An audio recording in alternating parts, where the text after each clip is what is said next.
বিসমিল্লাহির রহমানির রহিম।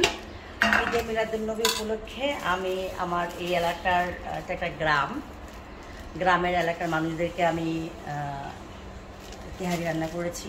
আলহামদুলিল্লাহ তেহারি খাওয়াবো বিসমিল্লাহ করে আপনাদেরকে সাথে নিয়ে আমি এটা বাড়তেছি, কারণ আমি চাই যে আপনারা আমার কাছ থেকে অনেকে আমাকে অনুকরণীয় ভাবে অনুপ্রেরণা নাকি জোগানোর জন্য আসলে এই ভিডিও।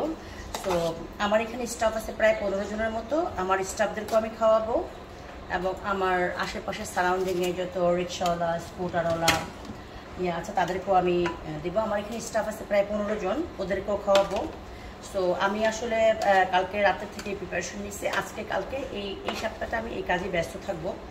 আম্মু আছে দাউদকুলিতে, কারণ আসলে আমাদের সাথে কে যাবে, কে মানে কি যাবে, আবাদতের বিষয়টা যদি আপনাদেরকে আমি বলি, একটা ভালো কাজ করাই মানে আবাদত। নামাজ তো বাধ্যতামূলক, নামাজ পড়তেই হবে। আপনি যখন 3 বেলা খান নামাজ বাধ্যতামূলক, বাট আবাদতের মধ্যে পড়ে আপনি মানুষকে খাওয়াবেন, অনেক কঠিন যখন কাজ করে তখন তাকে রেস্ট দেন, এটাও আবাদত।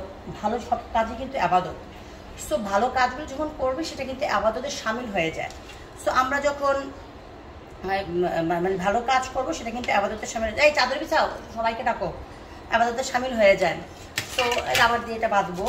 তো আমি যখন জেগে থাকি বা নামাজ পড়ে এগুলি শুনি আর কি, যে আসলে কি কি আবাদতের মধ্যে লেখাপড়া। আমি যে ফেসবুকে স্ক্রল করে যে আমি হাদিস শুনি, এটাও কিন্তু একটা আবাদত। ভালো লেখাপড়া করা এটাও একটা আবাদত। এই দেশের বাইরে কেন যাই? শেখার জন্য যাই। কিছু দেখলেই কিন্তু অভিজ্ঞতা অর্জন হয়। সো আদান দিয়ে ফেলছে, এখন আমি আমার স্টাফদেরকে খাওয়া দেবো। আপনারা ভালো থাকবেন। জাস্ট এই শেয়ারটা যে আপনারা এই ঈদে মিলাদুন্নবীতে বেশি বেশি করে হচ্ছে দুরূদ শরীফ পড়বেন। সবচেয়ে বড় দুরূদ ইব্রাহিম পড়বেন। সব দুরূদই কিন্তু ভালো, সব দুরূদই পড়বেন আপনারা।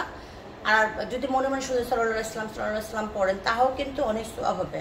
হ্যাঁ, আমাদের নবীজির ঈদে মিলাদুন্নবীতে ওনার জন্ম মৃত্যু 2 দিনে কিন্তু একই দিনে হয়েছিল, একই ডেটে হয়েছিল। সো আমরা ওনার জন্য বেশি করে দুরূদ পাঠ করব এই দিনে।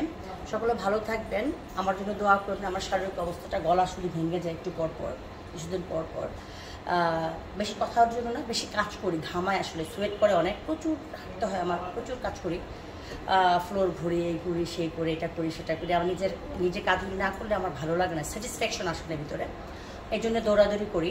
সো সকলে দোয়া করবেন। আমি তো সবাইকে খাওয়াবো, তো আমার স্টাফদেরকে ভালো থাকবেন, দেখবেন স্টাফদের ছবিও দিব, আপনাদেরকে ভিডিও দিব। ওকে, আল্লাহ হাফেজ।